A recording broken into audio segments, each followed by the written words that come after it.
İkinci fəsil. Qatar gedirdi və nədənsə çox ağır gedirdi.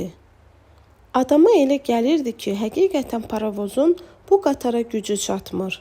Heç olmasa çöl bayıra baxmaq mümkün olsaydı, adam darıxmazdı. Uşaqlar bilmirdilər neyləsinlər. Vaqonun tavana dirənən yerində açılmış xırda pəncərəyə necə dırmaşsınlar. Quruda qalmış balıq suya can atan kimi onlar da vaqonun işıq düşən bu bucağına sarı dartınırdılar. Bu şüşəsiz pəncərədən isə içəri soyuq və tüstü dolurdu. Paravozun damından çıxan kömür qoxulu tüstü. Qət eləmişdi ki, hava qaralandan sonra bu pəncərəni nə eləsə tutsun. Hələlik isə heç bu barədə danışmağa da dəyməzdi. Əksinə, indi o istəyirdi ki, uşaqlara kömək etsin, taxıl çuvallarını üst-üstə yıxsınlar və pəncərəyə onların boyu çatsın. Köməyə arvadını səslədi. Amma ara kəsmənin o tayından kefli Əvəz, sonra da Mirzə gəldi. Əvəz müharibədə biləkdən yuxarı bir əlini itirmişdi. Mirzə bir ayağını. Sonanı bu kişi işinə qarışmağa qoymadılar. Dolu çuvalların üst-üstə yığılması heç 5 dəqiqədə çəkmədi. Uşaqlara elə bil dünyanı bağışladılar. Sən demə, elə ona da belə bir şey lazım imiş ki, halı özünə gəlsin. Uşaqlar artıq Əvəzin qızları da ara kəsmənin bu tayında idilər. Növbə ilə çuvalların üstünə çıxırdılar və itələşə-itələşə bayıra baxırdılar. Pəncərə çox balaca idi. 2 uşağın başı dirənəndə üçüncüyə yer qalmırdı. Hər halda nə yaxşı ki, bu pəncərə var imiş.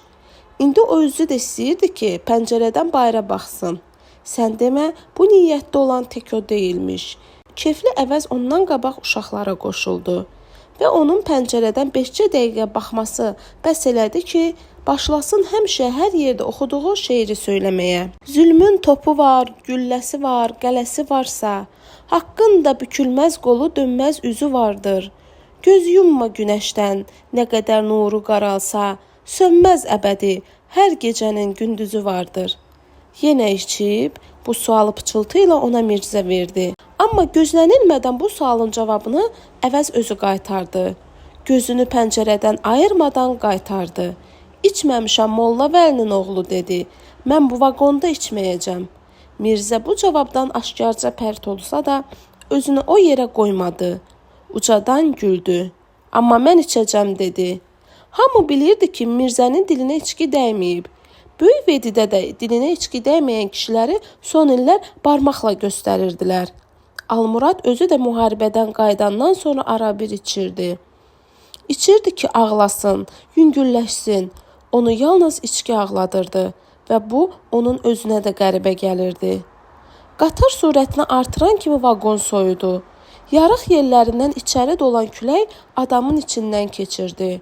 Vaqonun gözə görünən dəlmə deşiklərini cır-cındırla tutandan sonra da vəziyyət dəyişmədi. Körpələri qalın geyindirin. Almurad bu sözü üzünü arvadına tutandan sonra dedi. Özü də ucadan dedi. Sona onsuz da bu işə bayaqdan başlamışdı. Uşaqlarsa qalın geyinmək istəmirdilər. Deyirdilər ki, istidir. Amma Əvəz öz ara kəsməsində primus yandıran kimi yığışdılar başına. Sonra Sona da primusunu yandırdı və hələ stansiyada doldurduğu çaydanı qoydu üstünə. Çox keçmədi ki, vaqonun 3-cü ara kəsməsindən də primusun eşək arısının səsini yada salan səsi çıxdı. Vaqonda ağız deyiləni qulaq eşitmirdi. Amma Əvəz başına yığılmış körpələrə deyirdi. Darını səpdim quşa, quş mənə qanad verdi, qanadlandım uçmağa, haqq qapısını açmağa. Oğlan uşaqları isə hələ də vaqonun pəncərəsindən baxmaq üstündə didişirdilər. Yaşca bu uşaqlardan böyük olan Yunis bəzən qolunun gücünü də göstərirdi ki, bu pəncərənin qabağında heç kimin haqqı tapdanmasın. Amma Yunisin bu hakimiyyəti də hava qaralanacan sürdü və sonra dünyaya elə bir zülmət çöktü ki, uşaqlar özləri çəkirdilər. Göyün ulduzları da üzə çıxmadı.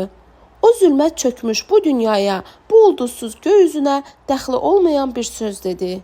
Çox soyuqdur, pəncərəni mütləq tutmaq lazımdır. Bu söz o kimə deyirdi? Mirzə protez ayağı ilə çuvalların üstünə dırmaşmayacaqdı ki, ya əvvəl şikəst əlinə çəkic almayacaqdı ki. Amma bilmirdi pəncərəni nə ilə tutsunlar. Elə bu yerdə onun köməyinə yenə də əvəz çatdı. Amma onun əynindən soyunub verdiyi əskər şinelini mıxa vurmaq istəmirdi. Bu şinelin deşiyi onsuz da çox idi. Hər halda o bilirdi ki, pəncərəni tamam qapamaq olmaz. Bilirdi ki, bu pəncərə yalnız hava və işıq üçün deyil. Bu pəncərə bir başqa məqsəddən ötürü də yarayırdı. Pəncərə tutulandan sonra vaqonun havası lap ağırlaşdı. Bir yandan alapaça, bir yandan da əvəzin qarnı belinə dirənmiş inəyi içərini lap tövləyə döndərmişdilər. Düzdür, sona döşəməni tez-tez təmizləyirdi. Zirzibili də pəncərədən bayıra tullayırdılar. Amma islaq döşəmədən hələ də sidiyi qalxırdı. Ən dözülməz isə neft qoxusu idi. Adamın ürəyini bulandırırdı. Bu qoxu hətta sonanı da 2-3 dəfə qusturmuşdu. Amma Almurad bilirdi ki, arvadının tez-tez öyülməsinə bir başqa səbəb də var. Neftin iyi get-gedə güclənirdi.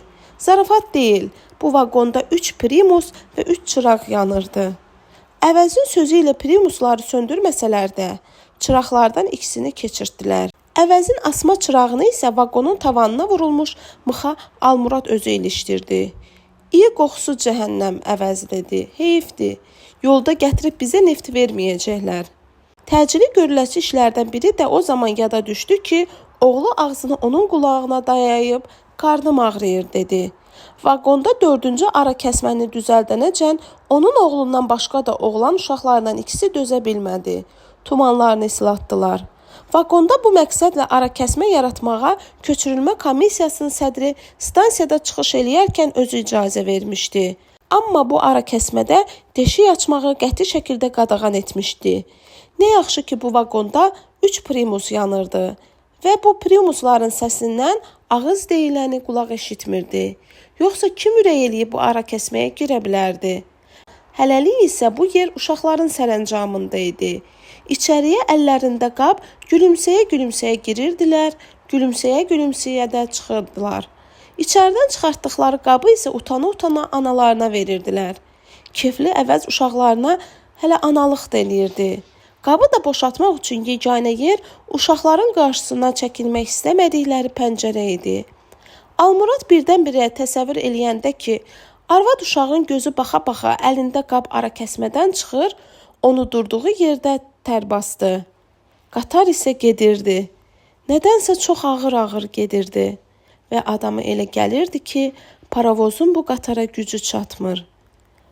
Çay hazırdı ha, Sona dedi. Kim içmək istəyir? Və bu sözdən sonra da bütün uşaqlar onun başına cəm oldular.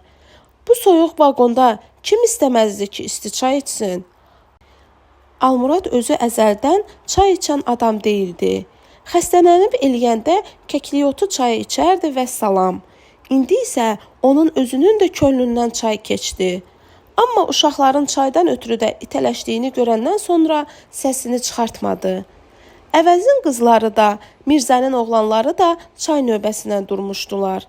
Çay çox idi, stəkan az. Bunu Almurad da bilirdi. Uşaqların belə tez qaynayıb qarışması isə ürəyindən idi. Fikirləşirdi ki, heç olmasa darıxmazlar. O özü isə indidən bilmirdi neyləsin. Sən doğrudan o fikirdəsən? Hansı fikirdə? Doğrudan sənə elə gəlir ki, biz haçansa qayıdacağıq? Qayıdacağıq. Sürgün həmişəlik olmur ki, uşaqlara nişan verdi. Biz qayıtmasaq da bunlar qayıdacaq. Düzdür, sürgün həmişəlik olmur. Amma bu həmişəlik sürgün oxşuyur.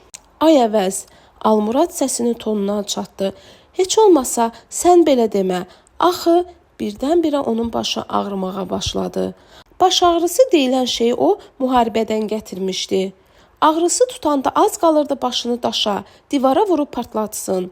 Gördün də bizi zurna ilə yola saldılar. Əvəz dedi. Zurna ilə. Birdən ağlına gəldi ki, elə onun da halını qarışdıran o zurnaların səsidir. Zurnaların səsi başından çıxmırdı. Nə illah eləyirdisə çıxmırdı. Elə bil o səsi nə iləsə onun başına, beyninə üfürüb doldurmuşdular. Ölənəcən, əvəz dedi. Yadımdan çıxmaz o zurnaların səsi. O isə indinin özündə də o səsi eşidirdi. Başını əlləri arasına alıb qarpız kimi sıxırdı və ona elə gəlirdi ki, başını elə indicə belə formada sıxmaqla zurnaların səsi başından çıxacaq. Bu tanış ağrıdan qurtulacaq. Çalanlardan biri Vazgen idi, əvəz dedi. Amma Vazgen nə eləsin? Deyirlər çal, çalır da. Vazgen də buyruq quludur. O daha əvəzin nə dediyini eşitmirdi. Amma o zurnaların səsini eşidirdi. Qatar qəfildən ləngər vurdu və vaqonda ayaq üstə nə qədər böyük, kiçik vardısa, hamısı müvazinətini itirdi. Hamısı yıxıldı. Bu qatarın ilk ləngəri idi. Özlərini itirmiş uşaqlar birdən-birə gülüşməyə başladılar. Vaqonun tavanından asılmış lampanın solğun işığı da vaqon boyu yellənirdi. İkinci ləngərdən sonra qatar yavaşıdı və çox keçmədi ki, dayandı. Uşaqlar isə hələ də gülürdülər. Almurad isə bir ona sevinirdi ki, vaqondan düşəcək, təmiz hava vuracaq, bəlkə də elə bu hava onun baş ağrısını aparacaq. Axı bu ağrı qəfil gəldiyi kimi, qəfil də kəsilirdi. Düzdür, bu ağrının izi bir neçə gün sir-sifətində, üz gözündə qalırdı. Bir neçə gün halı özündə olmurdu. Amma daha nə eləyə bilərdi ki? Qatarın dayanması, özü də gecənin bu vaxtı dayanması qadınların da ürəyindən oldu. Vaqondakı 4 gün cara kəsməyə yalnız onlar girib çıxmamışdılar. Qapının qabağını kəsdirmiş uşaqlar qulaqlarını qapıya dayayaraq bir-birinə baxırdılar. Almurad çuvalların üstünə çıxaraq şineli aralayıb bayrağa boylanırdı ki, görsün qatar harda dayanıb. Bu yerlər ona tanış gəlmir ki, gözlərini gecənin qaranlığına bir qədər zilləyəndən, gözlərinə qəfil görünən bir cüt göz ox olub içindən keçdi. Bu bir cüt gözün sahibi deyəsən, onu görmürdü. Bir qədər də vaqona yaxınlaşdı və altdan yuxarı ona tamaşa eləməyə başladı. Bəs niyə açmırlar bu andırın qapısını? Mirzənin arvadı mələyin ortaya atdığı bu sual elə hamını düşündürürdü. Amma Almurad artıq əmin idi ki, lap səhərə kimi də qatar burada dayansa, heç kim vaqonun qapısını açmayacaq. Axı bu çölün ortasında vaqonun qapısını niyə açmalıydılar ki? Gözünə görünən bir cüt göz birdən-birə qeyb oldu. Lap möcüzə kimi qeyb oldu və bundan sonra yenidən onun başı ağrımağa başladı. Mələyin körpəsi də birdən-birə ağlamağa başladı. Nənnidə yatmağa öyrəşib Mirzə dedi. Çətin kiriyə. Bu ağrı içində qalxıb 100 nənni düzəldərdi. Təki bu körpənin səsini eşitməsin. Mən bu dəqiqə nənni düzəldərəm, deyib yerindən qalxdı. Əslində o nə eləsə başını qarışdırmaq istəyirdi ki, başının ağrısı yadından çıxsın. Nənni düzəltmək üçün lazım olan 7-8 arşın kəndiri də, bir cüt yamaqlı bardanı da o öz fərməşindən çıxartdı. Kefli əvəzlə hələ qatar tərpənməmişdən bəri çıxarıb vaqonun bir küncünə qoyduğu belin sapından keçdi. Belin sapını tən ortadan 2 yerə böləndən sonra heyvanların altını kürməyə bir şey taparıq, dedi. Mirzə isə qoltuq ağacına söykənib göstəriş verirdi ki, Almurad kəndiri hara bərkitsin, neçə yerdən düyün vursun. Qatar qəfil bir təkanla tərpənəndə də müvazinətini itirən çox oldu. Qoltuq ağacına söykənmiş Mirzə isə vaqonun ortasına sərələndi. Mirzəni yerdən qaldırandan, ağacını da qoltuğuna verəndən sonra gülməkdən oxunub gedən uşaqlara Almurad özü acıqlandı. Nə harıldaşırsınız, dedi. Sürüşün buradan. 4 yanı qapalı bu vaqonda bir yana getməyə yer vardı mı bəyəm? Uzunu 9, eni 3 addım olan bu vaqon da 3 ara kəsməyə 3 yerə ayrılmışdı. Amma uşaqlar bu ara kəsmələrə əhəmiyyət vermirdilər. Hara gəldi təpinirdilər. Nənni hələ hazır olmamışdan qabaq bu nənnidə yatası uşağın səsi kəsildi. Qatar isə gedirdi və nədənsə çox ağır-ağır gedirdi.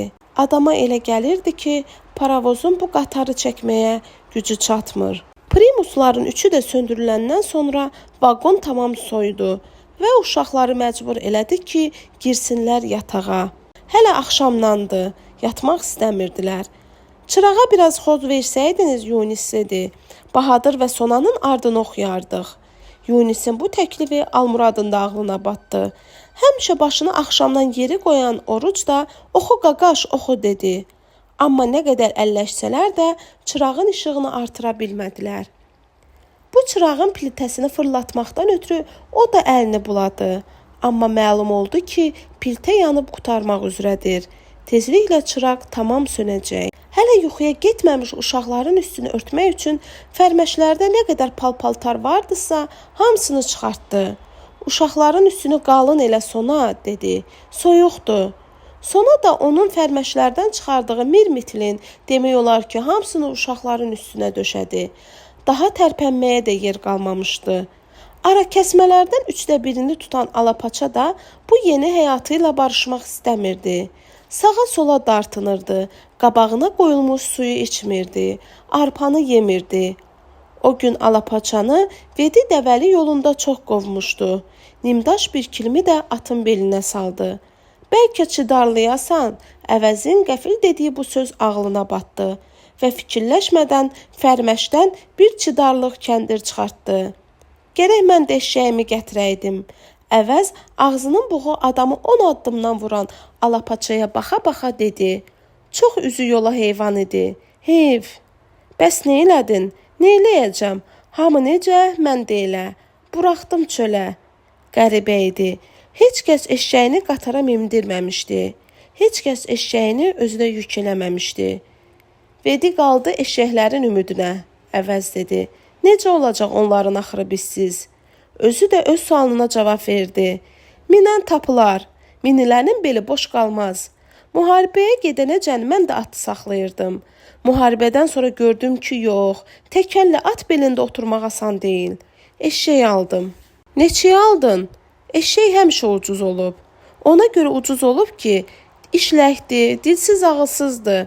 Adamların da eşşək kimi işləyənlə, dilsiz ağılsızına qiymət vermirlər, qardaş. Beləcə gecə keçirdi. Kefli əvəz ağıllı sözlər danışırdı. Hər halda əvəzə qulaq asmaq nəinki onu yormurdu, hətta xoş idi. Mirzənin arvadı Mələk qəfildən xoruldamağa başlayanda bildilər ki, Mirzənin özü də yuxuya gedib. Yoxsa arvadını xoruldamağa qoymazdı, dümçüklüyü boyadardı. Hər halda nə Mirzəni qınamağa dəyərdi, nə də onun qucağa körpəli arvadını.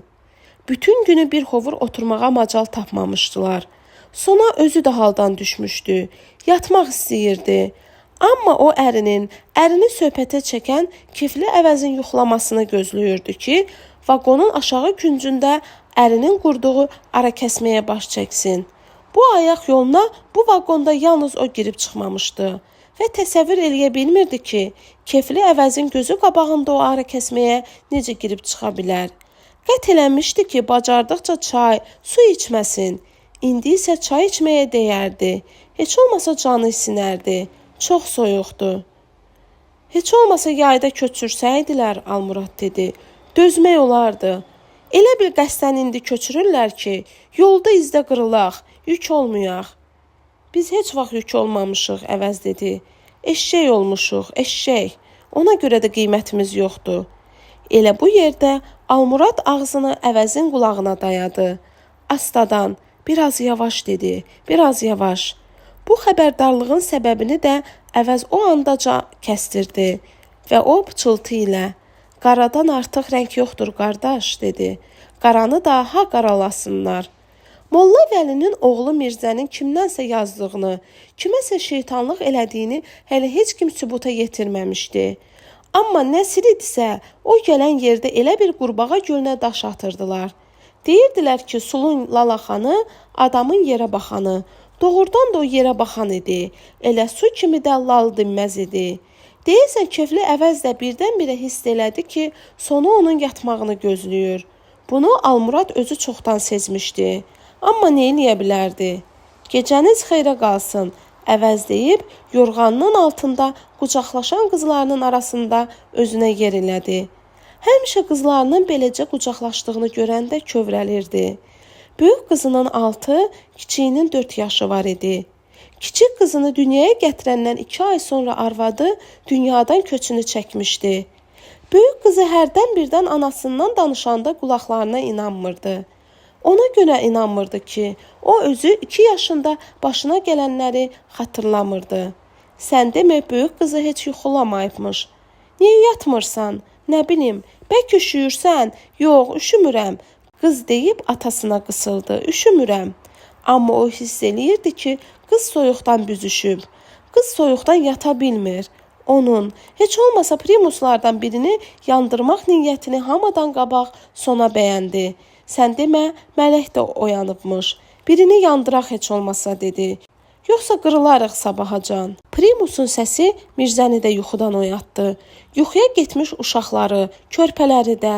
Sona isə qarnını qucaqlayıb hamının yatacağı saatı gözləyirdi. Görəsən bu gecənin elə bir vədəsi gələcəkdimi, hamı yatmış olsun. Qatar isə gedirdi və nədənsə ağır-ağır gedirdi və adama elə gəlirdi ki, paravozun bu qatara gücü çatmır. Gecə yarısını keçəndən sonra qatarın balaca bir stansiyada dayanmasından və bir də səhərə yaxın tərpənməsindən yalnız kilin palazın arasına büzüşüb yatmış uşaqların xəbəri olmadı. Bu arada bir neçə dəfə oyanan və oyanandan sonra bir saatdan çox bar-bar bağıran körpə də onları yuxudan eləməmişdi. Hətta işıqlanmamış, hardansa lap yaxınlıqda banlamağa başlayan xoruzun səsinə də uşaqların aylanı olmamışdı. Qatar dayanandan sonra bir-bir oyanan yaşlılar isə demək olar ki, sonra yatmamışdılar. Yorğanı başlarına çəksələr də, gözlərini yumsalar da yuxulaya bilməmişdilər. Sona 3 dəfə ayağa qalxmışdı. Birində döşəməni islahatdan çıxaran alapaçanın altını kürümüşdü. Birində sönməkdə olan primusa neft əlavə eləmişdi. Birində isə ona elə gəlmişdi ki, hamını yuxu aparıb, ona görə yerindən dikəlmişdi. Sonra o da yatmışdı. Xoruz banından sonra hamıdan qabaq yataqdan qalxan da Almurad oldu. Pəncərənin altında üst-üstə qalaqlanmış çuvalların üstünə çıxdı. Pəncərə yerinə keçirdiyi şineli çıxartdı. Gecənin qaranlıq köynəyindən hələ heç nə sıyrılıb çıxa bilməmişdi. Göy üzünün ağarmağa başlayan ulduzlarından, bir də bədirlənmiş aydan başqa. Daha çiskindən, yağışdan əsər əlamət yox idi. Amma soyuqdu. Soyuq, şaxta elə bir bu qatarın izi ilə gəlirdi. Kömür qoxusu verən havanı ciyərlərinə çəkə-çəkə bir də gördü ki, düz dünya işıqlanır. Bir də gördü ki, bu düz dünyanın torpağı da, daşı da ona tanışdı. Bir də gördü ki, gözlərinin qabağındakı Ağrı dağıdır. Gözlərini dünyaya açandan tanıdığı, tapındığı Ağrı dağı. Ağrı dağı Vedidən də beləcə görünürdü. Əl ətəyi dumanlı, qarlı, başı bulud içində və ən qəribəsi də o idi ki, bütün gecəni taqqatarakla yol gedən qatar Ağrı dağından aralana bilməmişdi və elə bil bu dağın kölgəsi ilə gedirdi. Bu xəbəri arvadı ilə bölüşdü. Ağrı dağı görünür Sona, dedi. Ağrı dağı görünür. Ağrı dağı? Hə, Ağrı dağı. Almuradın ürəyindən keçdi ki, Sonanı da çuvalların üstünə qaldırsın. Sona da Ağrı dağını görsün. Amma utandı. Bu vaqondakı yad adamlardan utandı. O beləcə Ağrı dağına baxa-baxa öz ev eşiyini görürdü. Hova sapın ümidinə qoyub gəldiyi ev eşiyini.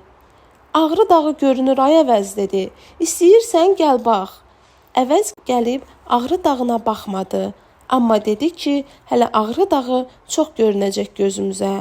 Və Əvəzin sözünün alt qatı birdən-birə Almuradı da qəhərləndirdi. Amma günəşli bir səhər açılırdı və gün batana sarı gedən bu qatarın pəncərəsindən bu günəşli səhərin, günəşli günün oyanışına baxa-baxa bir daha qət elədi ki, gec-tez bu yolu qayıdacaq. O oyansalar da, yataqdan qalxmaq istəməyən, tənbəl-tənbəl mürgüləyən uşaqları da ona görə səslədi ki, qalxıb Ağrı dağına baxsınlar. Ağrı dağının hələ də göründüyünə şahid olsunlar. Qatar isə birdən-birə yavaşıdı və dəvəliyə oxşayan bir stansiyaya girəndən sonra dayandı. Vaqonun pəncərəsindən stansiyanın adını da oxuya bildi. Qıvraq. Bu stansiya ona tanış idi. 41-ci ildə o cəbhəyə buradan yola düşmüşdü. O burada hərbi təlim keçmişdi. Əlinə əsl döyüş silahı almışdı. İlk dəfə burada ona bir Rus zabiti Nastayaşı snayper demişdi. Burada o hərbi and içmişdi və o Vediyə, arvadı Sona ilk məktubunu da bu yerdən yazmışdı. Özü də düz 10 il qabaq. Bu 10 ildə başı nələr çəkməmişdi ki bu dünyada. 2 il Almanlara qarşı vuruşmuşdu. 3 il Almanların əsiri olmuşdu. əsirlikdən də qaydanda görmüşdü ki, onun yolunu gözləyənlər çörək dərdi çəkirlər. O nə əskərlikdə, nə əsirlikdə bu dərdi bir elə çəkməmişdi. Gəlib bunu da, bu dünyanın ən ağır dərdini də çəkdi. Təzə-təzə əli çörəyə çatırdı, təzə-təzə üzünə gün doğurdu ki, köçürülmə söhbəti ortaya çıxdı. Kənddə buna heç kim inanmırdı. Amma o eşitmişdi ki, Krım tatarlarını Krımdan, Balkarları, Çeçenləri, Qaraçayları, Kumıkları Qafqazdan köçürüblər. Əskərlikdə Krım tatarı da görmüşdü. Balkar da, Çeçen də, Qaraçay da, Kumuk da. Vaqonun qapısı açılan kimi içəri gün işığı düşdü. Yeri enmək həvəsi uşaqları da yataqdan qaldırdı. Sona isə artıq açıq qapıdan stansiyaya boylanırdı. Yerə düşmək istəyirdi, amma bilmirdi bunu necə eləsin. Qapını açan silahlı əskərlər isə hələ kənara çəkilməmişdilər. Onlardan rütbəcə böyük olanı da soruşdu ki, bu vaqonda rusca bilən varmı?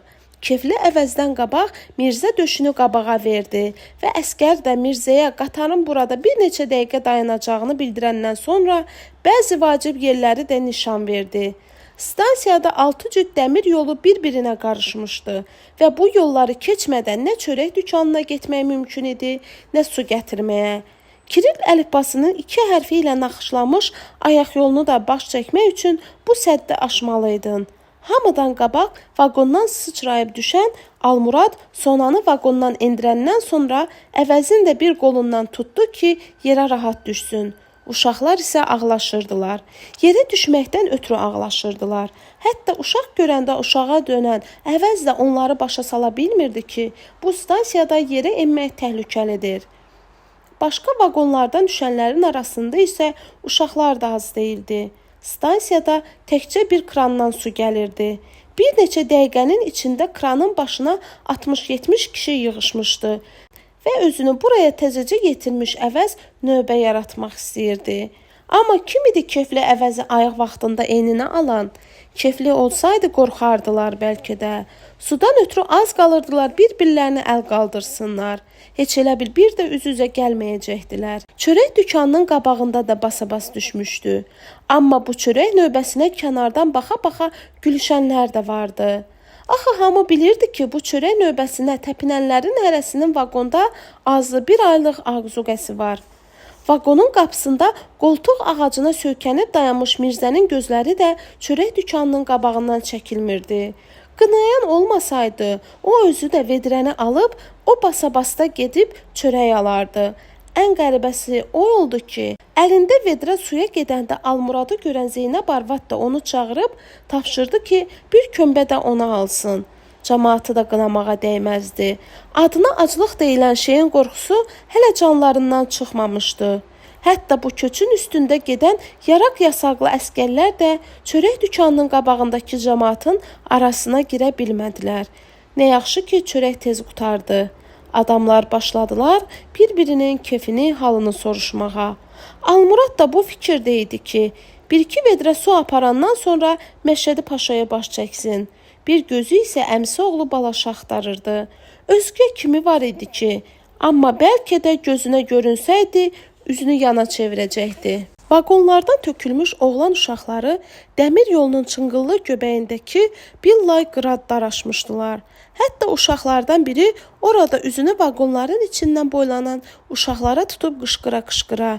Kim qara saqqız istəyirsə gəlsin dedi. Gəlsin aparsın.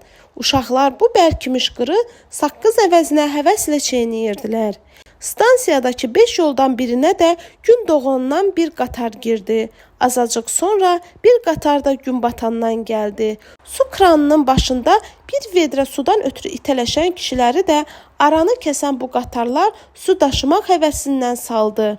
Dolu vedrə ilə vaqonların altından keçmək asan iş deyildi. Almurad da aranı kəsən bu yük qatarlarına bir xeyli baxdı və qərara gəldi ki, qayıtsın uşaqların yanına. 2 qat əyilib vaqonun altına girəndə isə qorxdu. Vaqon da elə bir yorulmuşdu. Nəfəs alırdı. Nəhəng bir canlı kimi fısıldayırdı. Vaqonun altı bu 3 addımlıq yer təndirə dönmüşdü.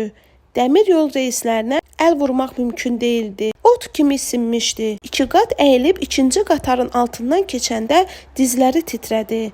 Sonra tanış üzləri görəndə toxtasa da bir qədər də utandı.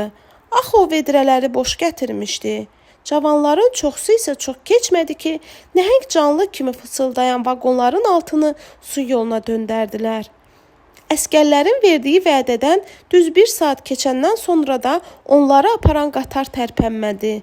Amma gün batana gedən yük qatarı da yola düşdü. Gün doğana gedən də. Bu da onunla nəticələndi ki, o yenidən boş vedrələri götürüb stansiyanın malikanəsinə cumdu. Qatar o qədər yubandı ki, o qədər su daşıdılar ki, boş qab qalmadı. Dəmir yolunun qırağında qalanan ocaqların üstünə çaydanlar qoyanlar da vardı, qazan asanlar da. Amma qəfildən stansiya malikanəsindən çıxan kişilərdən biri gəlib bildirdi ki, dəmir yolunda ocaq yandırmaq olmaz. Artıq uşaqları da vaqondan düşürtmüşdülər. Hər halda ocağın qırağı vaqondan hissi idi. Üstəlik burada nə at sidiyinin qoxusu gəlirdi, nə mal təzəyinin. Kefli əvəz ocağın külünə uşaqların sayı qədər də kartof bastırmışdı. İkinci xəbərdarlıqdan sonra stansiyanın malikanəsindən çıxıb qaça-qaça gələn ucaboy, kök kişi söyə-söyə ocaqları tapdalamağa başladı. Sizi gərək Sibirə köçürəydilər, dedi. Birbaş Sibirə. Almurad, bizi hara köçürürlər ki, soruşdu. Hələ bilmirsiniz? Bilmirik. Almuradın bu cavabından sonra elə bir bu ucaboy, zabitəli kişinin əlini, ayağını tutdular, dilini ağzını bağladılar. Səsi titrəyə-titrəyə, məni bağışlayın, dedi. Bağışlayın siz Allah. O gedəndən sonra bu dəmir yolunun qırağında bir dənə də olsun tüstülənən ocaq qalmadı. Amma Almuradın ürəyində bir nigaranlıq qaldı. Görəsən doğrudanmı bu qatarın hara aparıldığı o kişiyə aydındır? Bizi niyə köçürürlər? Hara köçürürlər yox, bizi niyə indi köçürürlər sualı meydana çıxmışdı. Bu köçü gün batara aparan qatar bir də gün batandan sonra tərpəndi. Belə getsə doğrudan da bir ay yol gedəcəyik sona, Almurad dedi. Gərək hər şeyə qənaət eləyək, hər şeyə. Bir çölmək qovurmadan başqa yavanlıqları yox idi. Bu qovurmanı da nahar vaxtı ortaya qoymuşdular. Uşaqların qabağından çəkilsək, Almurad dedi, bircə günə bu qovurmanın dibinə daş atarlar. Bunu şəksiz sona da bilirdi. Amma fikirləşirdi ki, qarınları tox olmasa, bu soyuqdan uşaqları heç nə xilas eləyə bilməz. İçəri qaranlıq çökmüşdü. Amma uşaqların qabağına toplaşdığı pəncərədən hələ ki Ağrı dağı görünürdü. Əl ətəyi dumanlı, başı qarlı bulud içində. Uşaqlar da bu dağa, bu dağın göz işlədikcə uzanan silsiləsinə baxırdılar. Yəqin ki, axşamın alatoranı çökməsəydi, uşaqlar bu açıq pəncərədən çox boylanacaqdılar. Ağrının qarlı zirvəsinə hələ xeyli tamaşa eləyəcəkdilər. Amma qaranlıq da elə bil qəfildən düşdü. Yenə vaqonda bir çıraq yanırdı. Bir primus. Primusun üstünə mələk çaydan qoymuşdu. Mələkdən çox əvəz çayın qaynamağını gözləyirdi ki, primusun üstü boşalsın, qızlarına qayğanaq bişirsin. Mələyin körpəsi yenə qışqırmağa, mələk körpəni söyməyə başlamışdı. Nə istəyirsən? Ay nəslin kökün kəsilsin, deyirdi. Nə istəyirsən, ay eşşəyin qızı? Mirzə bu söyüşləri qulaq ardına vura-vura nənnini yelləyirdi. O bu sözləri eşidə-eşidə nənni yelləməyə öyrəşmişdi. Amma indi ona yer eləyən o idi ki, arvadı başqalarının yanında söyürdü. Onu da bilirdi ki, qəsdən eləyir. Yunis yenə deyirdi ki, çırağın işığını biraz artıra bilsək, Bahadır və Sonanın ardını oxuyardıq. Çuvalların üstünə qalxandan sonra bayıra boylananda Almuradın burnuna birdən-birə qar qoxusu gəldi. Kefli əvəz qızlarına şeir oxutdurdu və bütün uşaqlar bu tifillərin oxuduğu şeirə qulaq asırdılar və onların gözləri önündə çiyid qaynayırdı. Qəmbər adlı bir oğlan uşağı qucaqda oynayırdı. Qəmbəri göndərirdilər oduna, qarğını batırırdılar buduna, gümüşü verirdilər tata, tatdan darı alırdılar, darını səpirdilər quşa. Quş yalnız bundan sonra onlara qanad verirdi. Qanadlanırdılar uçmağa, haqq qapısını açmağa. Qızlar yenə şeir oxuyurdular və onların gözünə görünən köhnə hamamda ələk, xəlbir toxuyurdular. Dəvənin dəlləklik elədiyi bu hamamda xəlbir samanın içində itib batırdı. Qarışqa şıllaq atırdı və dəvənin budu batırdı. Qıvraq hələ görünür, yox sana. Bəs Ağrı dağı, heç Ağrı dağı da görünmür. Bəs niyə çəkinmirsən bu aquşqanın qabağından? Nə bilim, soyuq deyil bəs. Qar qoxusu var havada. Nə qoxusu? Qar qoxusu. Sona nə illah elədisə, qar deyilən şeyin qoxusunu yadına sala bilmədi. Astadan, düş aşağı dedi. O aquşqanı da bağla. Bəlkə vaqon biraz isinə. O Sonanın dediyi kimi çuvalların üstündən də düşdü. Pəncərəni də şinellə tutdu. Amma sonra bilmədi neyləsin. Qarşıda uzun bir qış gecəsi dururdu. Heç özü də bilmirdi ki, nə barədə fikirləşsin. Ona görə də əvəz birdən-birə soruşanda ki, nə fikrə getmisən, özünü itirdi. Bəlkə qayıtmaq haqqında düşünürsən, əvəz dübarə soruşdu və əvəzin səsindəki kinayə də ona xoş gəldi. Amma bu sözü zarafata çevirməyə qıymadı. Ciddi tərzdə gərək qayıtmaq barədə də indidən fikirləşək. Gərək bu yolun dönüşü haqqında indidən düşünüb daşınaq dedi. İndidən. Yaxşı, bəs hara qayıdacağıq? Necə yəni hara? Öz yurdumuza, yuvamıza, öz evimizə, eşiyimizə. Hə, nədir? Yoxsa elə bilirsən İrandan, Turandan, Türkiyədən gələn erməni o kənddə kök salacaq? Bunu heç ağlına da gətirmə. İranda, Türkiyədə kök sala bilməyən erməni orada da bərkiməyəcək. Gedəcək rahatlıq axtarmağa. Ona günü xoş keçən yer lazımdır. Yalnız günü xoş keçən yer. Buraya da kebab yeyinə gəlirlər. Buraya da kebab yeyinə gəlirlər, inanırsan? Kebab yeyinə gəlirlər. Hovasapı tanıyırdın da? Əlbəttə tanıyırdım, əvəz dedi. Hovasa bir anda elə bilirmiş ki, burada çörək havaydı. Nə bilim, əvəz dedi. Heç ağlım kəsmir ki, Aran kəndi xaraba qala. İndi dağın ermənisi də Arana enir. Bu müvəqqəti şeydir, Almurad dedi. Müvəqqəti şeydir. Çay balığı dəryada üzə bilməz. Dərya balığı da çayda. Hər balığın öz yeri var. İnsan balıq deyil axı. İnsan dözümlüdür. İnsanın üzü bərkdir. İnsanın sözünü balla kəsim. Əvəzin sözünü kəsdi. İnsan balıqdır. Balıq, yadında saxla. Biz lap xırda balığıq. Ona görə də iri balıqlar başımıza min oyun açırlar. Biraz yavaş, əvəz pıçıldadı. Biraz yavaş.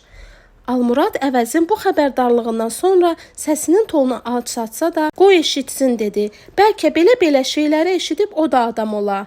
O gün ilk dəfə Mirzəyə yazığı gəlmişdi. Arvadının üz və surət söyüşünü qulaq ardına vura-vura nənni yırğaladığını görəndə Mirzənin halına, gününə acımışdı və ona elə gəlmişdi ki, Mirzəni əvəzin ara kəsməsindəki kişi məclisinə qarışmağa arvadı mələk qoymur. Qatar qəflətən ləngər vurub dayanandan sonra bayırdan gələn qışqırığın səbəbini bilməkdən ötürü Almurad özü pəncərəni açıb çölə nə qədər boylansa da heç nə öyrənə bilmədi. Yəqin ki, əskərlər gəlib vaqonun qapılarını açmasaydılar, bu qışqırtının səbəbi hardasa vaqonun qapılarını açanacan onlara məlum olmayacaqdı. Qapını açandan sonra vaqona soxulan əskərlər də onlara heç nə demədilər. Başladılar ara kəsmələri axtarmağa, milimetri töküşdürməyə. 3 primusun 3-ünü də götürdülər və bundan sonra da bildirdilər ki, 3-cü vaqona primusdan yanğın düşübmüş. Primuslar da komandirin əmri ilə yığırlar və mənzil başına çatanda qaytaracaqlar. Aşkarca etirazını yalnız mələk bildirdi. Üzünü ərinə tutub qışqıra-qışqıra, bəs bu it küçüyünün yeməyini mən harda bişirəcəm dedi, harda? Sonra da yerə düşmək istədi. Əskərlər onun nə üçün yerə düşmək istədiyini anlasalar da qoymadılar. Vaqonun qapılarını açdıqları kimi bağladılar. Bir nigaranlıq da burada yarandı. Axı 3-cü vaqonda gedən 3 ailədən biri Balaşın köç külfəti idi. Primusun yeri görünürdü. Sən demə vaqonu havalı saxlayan elə bu primus imiş. Uşaqları yatağa girməyə məcbur etdilər. Adamın dişi dişinə dəyirdi. Amma mələyin körpəsi səsini kəsirdimi bu uşaqlar yuxulaya bilərlər? Bir yandan körpə bağırırdı, bir yandan mələk. Körpəni əkənin əkəninə söyə-söyə bağırırdı. Hətta körpənin səsini kəsmək niyyətinə sona da düşdü. Sonra kefli əvəz dişə qarışdı. Onun körpənin qulağına verdiyi papiros tüstüsündən də, Sonanın nəninin altında yandırdığı üzərliyin də xeyri olmadı. Bu körpənin qışqırtısı deyəsən yalnız şirin-şirin gövşən çalan inəyin və ayaq üstə gözlərini yummuş alapaçanın eyninə deyildi. Keçilər isə elə bir indi anlamışdılar ki, bir cinsdən deyillər. Saqqalı ağarmış təkə keçini divara dirəmişdi. Keçi də az qalırdı dama dırmaşa. Yorğanın altında olsa da Almuradın da ürəyi o təkə ilə keçənin yanında qalmışdı. Təkə ilə keçinin çıxartdığı bu oyunu isə Mirzə ilə arvadı mələk tamaşa eləyirdilər. Amma ikisi də oğrun-oğrun. Nənnidəki körpə isə nəfəsini dərmədən bağırırdı. Qatar isə gedirdi. Almurad da yorğanına bürünərək 3-cü vaqonda baş vermiş yanğın barədə düşünürdü. Sonanı da dərdinə şərik eləmişdi. Bəlkə Vartanın qızı özünü yandırmaq istəyirmiş. Niyə? Nə bilim. Nəsə Vedidə deyirdi ki, mən özümü yandıracam. Bu daha pis. Birinci dəfə idi ki, arvadı Balaşa qoşulub gələn erməni qızı haqqında danışırdı. Amma Balaş onu çox istəyir. Tək elə olsun, amma mən bu sevdanın axırını görmürəm, dedi Almurad. Bir də adam hər istədiyini qaçırsa, gərək gündə bir arvad ala. Sözünün bu haşiyəsi ilə o, arvadını güldürmək istəyirdi. Sona məyus-məyus başını aşağı saldı. Yorğandan bürünüb üz-üzə otursalar da, o vaqonun tavanından asılmış lampanın solğun işığında arvadının üzünü aydın görə bilmirdi. Arakəsmənin o tayından təkcə Mirzənin yox, əvəzin də xorultusu eşidilirdi. Qatarın qəfildən ləngər olub əylənməsi bu xorultuları kəssə də, nənnidə təzəcə yuxuya getmiş körpəni oyatdı. Bu körpə də sanki bağırmaqdan ötürü oyanmışdı. Bu bağırtı şirin yuxuda olan uşaqların gözlərini aça bilməsə də, sözə gəlməz bir qiyafədə üzlərinə çöktü. Qapı açılmasa da hiss olunurdu ki, qatar stansiyada əylənib. Vaqonun yarıqlarından içəri işıq düşürdü. Perronda Azərbaycanca, Rusca, hətta ermənicə danışan adamların səsi bəlkə də lap aydın eşidilərdi. Dəqiqə-bə-dəqiqə əkəni söylən körpə aman versəydi. Sonra bu səslər ara versə də, bu stansiyadan gün batana, gün doğana gedən qatarların səsi kəsilmədi. Hər yan qar içində idi və hələlik bu qarın üstünə iz düşməmişdi. Amma bu qarın içindən bir xoruz səsi də keçmişdi və onu vaqonun pəncərəsindən bu işıqlı dayanacağa baxmağa vadar eləmişdi. İkinci dəfə bu pəncərədən hava işıqlaşandan sonra bir də baxdı. Ağrı dağını görmədi. Güneydə başqa bir dağ görünürdü. Çılpaq və yalındı. Nə ətəyinə duman çökmüşdü, nə də başında qar vardı. Vaqonun arxadan bağlanmış qapısı açılan kimi yerə sıçradı. Axşamdan bəri ona rahatlıq verməyən nigaranlıqdan qurtarmaq üçün üzü yuxarı götürüldü. Vaqonun bayır səmtində yanğından iz də qalmamışdı. İçəriyə isə özü keçmədi. Əmsi arvadı onun qulağına həqiqəti pıçıldadı. Erməni qızı az qalmışdı başımızı oynaça, dedi. Yaxşı qurtardıq.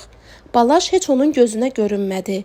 Amma o istəyirdi ki, əmsi oğlu özü vaqonun qapısına çıxa. O saatda, o anda o Balaşa nə demək istədiyini bilirdi. Artıq hamı bilirdi ki, primusları o erməni qızına görə yığıblar. Hamı bilirdi ki, Balaşın qaçırdığı qız gecə özünü yandırmaq istəyib. Bunun səbəbi heç kimə məlum olmasa da hərə bir şey danışırdı. Bu stansiyada da balaca bir çörək dükanı, təzə əkilmiş şam ağaclarının arasında su kranı vardı. Vaqondan düşənlər birbaşa çörək dükanına, su kranına səmt qaçırdılar. Qapısı azacıq önce açılan vaqonlardan tökülüşənlər stansiyanın bir-birinə bitişik 2 binadan ibarət malikanəsinə də doluşmuşdular. Çörək dükanının qabağında isə iynə atsan yerə düşməzdi.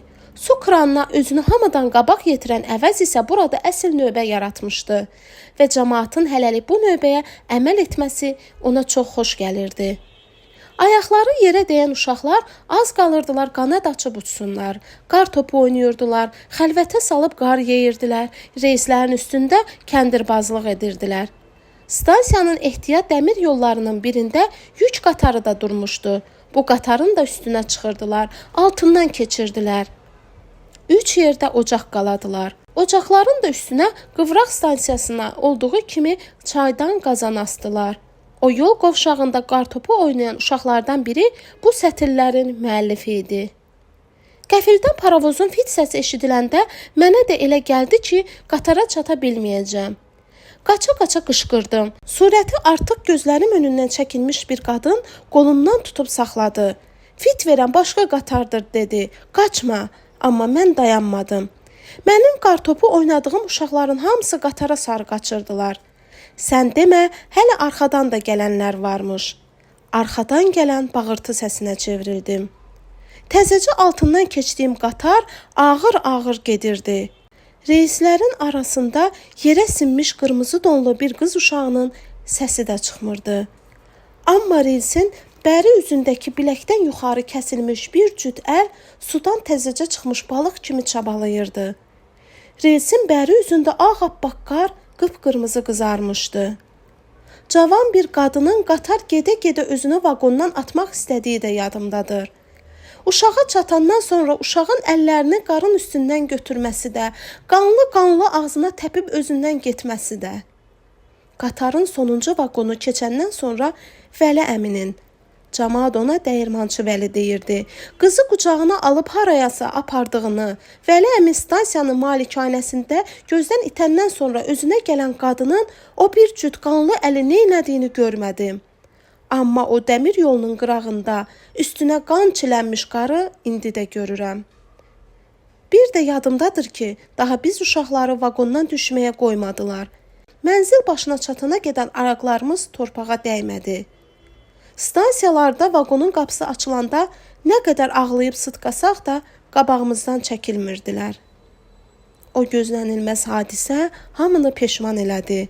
Su növbəsində bir nəfər də adam qalmadı. Üstünə çaydan, qazan asılmış ocaqları da camaat özü söndürdü. Çox çəkmədi ki, paravoz fit verdi. Əskərlər gəlib vaqonun qapısını bağladılar. Bu qapının üstündəki siyirmə rəzəninin də ət ürpədici səsi eşidiləndən bir qədər sonra qatar tərpəndi. Elə bir qatar bu stansiyada o qız uşağını bir cüt qolundan eləmək üçün dayanmışdı. Dəyirmançı Vəlinin qatardan qaldığını hamı bildi, amma heç kim bilmədi ki, əllərini itirəndən sonra çoxlu qan itirən uşağın dili də batıb. Get-gedə soyuyan vaqona üstəlik də qəm-qüssə çökmüşdü. Heç kim dinib danışmırdı. Düzdür, uşaqlar arabir pəncərənin qabağında dayanmaqdan ötürü itələşirdilər. Amma bunu da səslərini çıxarmadan edirdilər. Mələk də daha 2 aylıq körpəsinin qundağından tutub sirkələmir. Qışqıra-qışqıra kəs səsini eşşəyin oğlunun belindən gələn demirdi. Körpə isə qışqırırdı. Dərdi odu nə idisə, yuxusunu da 5-10 dəqiqə alırdı. Döş ver, bu tifil acından ağlayır bəlkə də, Sona dedi. Acından ağlayır. Döşümdə nə var ki verəm, Mələk cavab verdi. Döşümü yara eləyib onsuz da. Daha uşaqlar da başlamışdılar çay içməyə. Amma çay nə gəzirdi? Suyu nə qədər şirin etsələr də isti çayın yerini vermirdi. Mənim bir primusum da var ha, astadan dedi əvəz. İstəyirsinizsə yandıraq.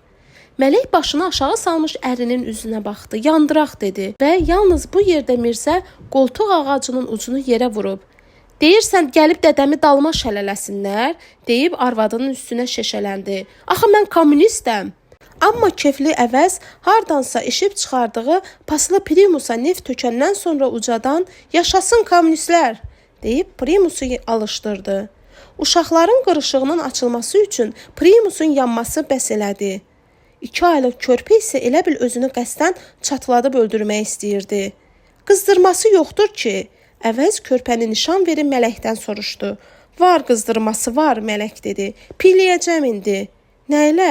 Keçib piy ilə. Məsləhət bilmirəm, əvəz ərklə dedi. Belə soyuq yerdə körpəni piyləməzlər. Hə, əvəz daha bu vaqonda təkcə ağsaqqallıq yox, həm də ağbirçəklik eləyirdi. Hər halda onunla bir vaqona düşdüyünə Almurad peşman deyildi. Əksinə şaddı. O nədən danışsın adamı bezdirmirdi.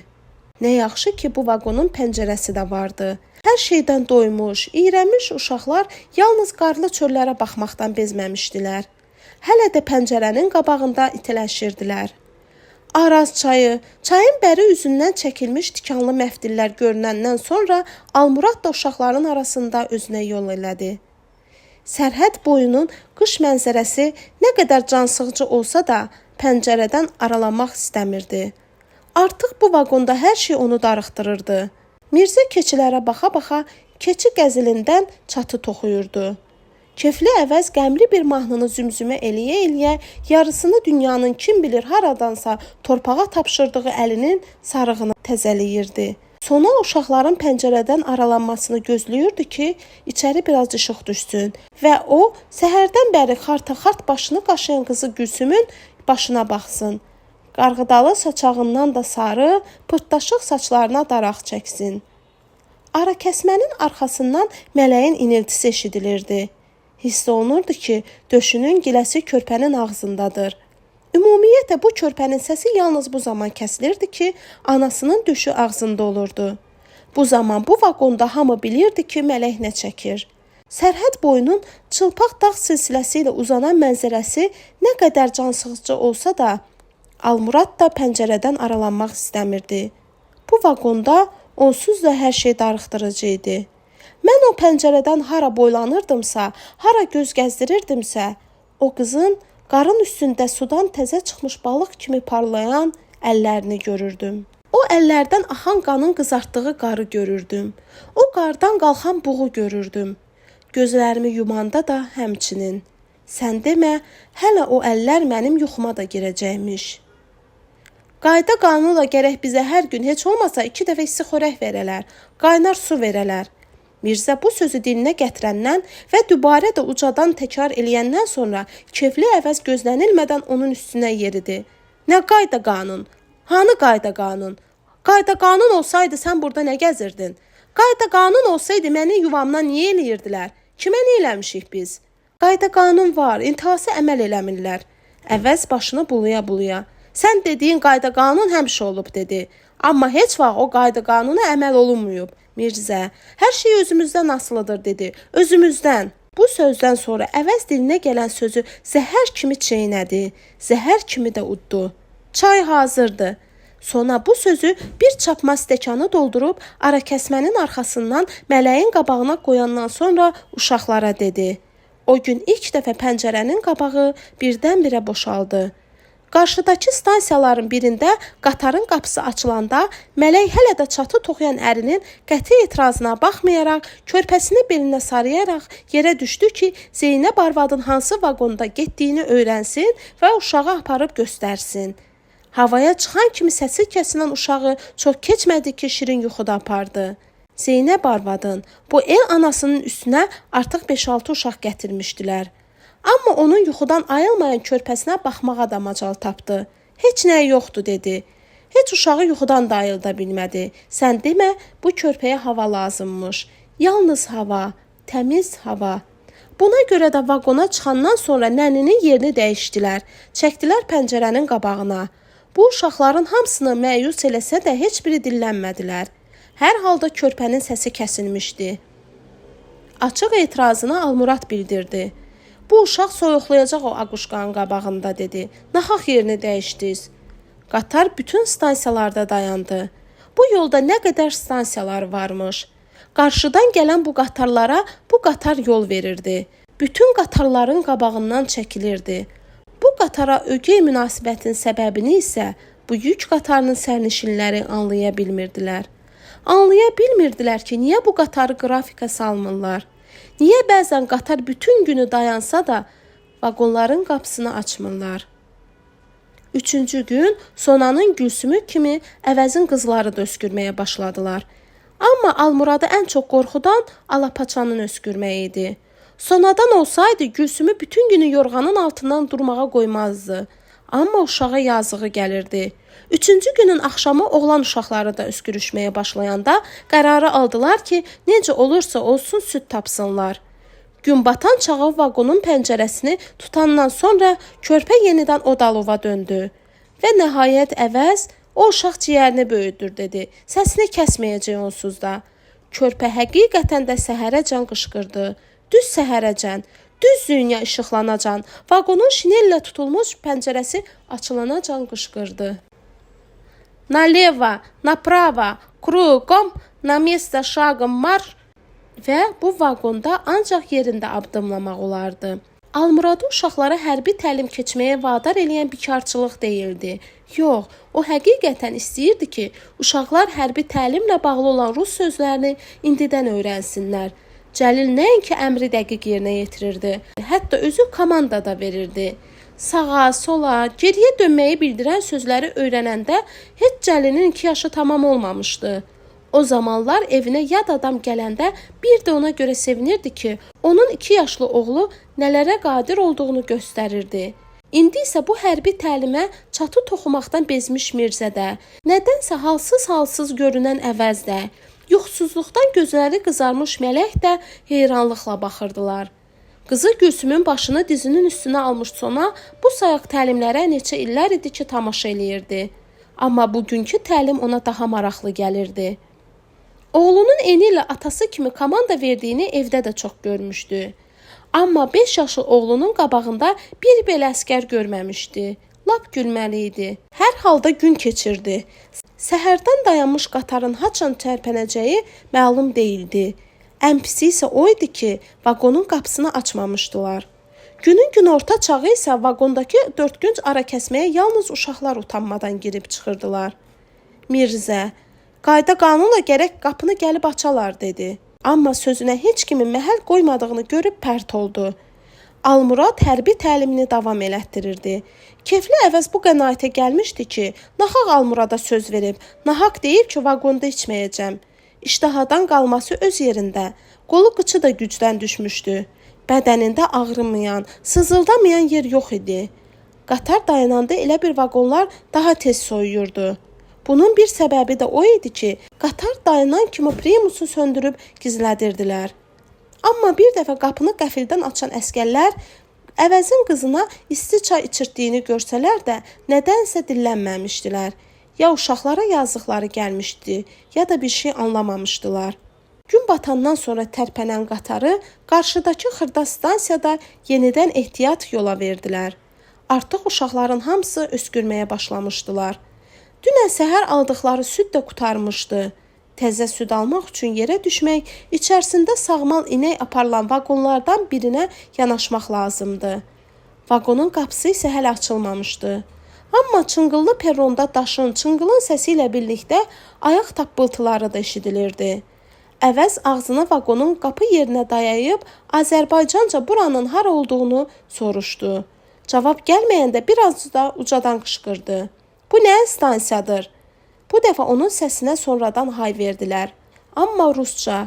Kto tamariot? Başa düşdü ki, perronda gəzişən əskərlərdir. Var səslə, tısa marioş dedi və sözünə bir yağlı söyüş də caladı ki, bəlkə əskər hirslənib qapını aça, o da düşüb qaça süd almağa. Əskərin vaqonun qapısından sakitcə uzaqlaşdığını hiss eləyəndən sonra onu da sezdi ki, biədəb söyüşünün mənasını sona da başa düşüb. Mələk də, oğlan uşaqlarının ən kiçiyi Cəlil də. Körpə isə elə bir günün batmasını, pəncərədən içəri düşən işığın qabağının alınmasını gözləyirmiş ki, səsini başına atıb başlasın bağırmağa. Alapaça, Əvəzin inəyi, Mirzənin keçiləri vaqonun döşəməsini islahatdan salmışdılar. Sidik iyindən adamın ürəyi bulanırdı.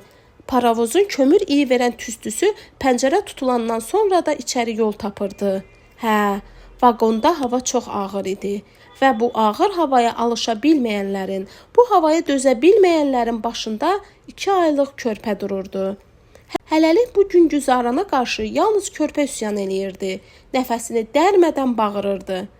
Mirzə, bu tifil özünü çatladacaq, ay Mələk dedi, çatladacaq, cəhənnəmə çatlasın.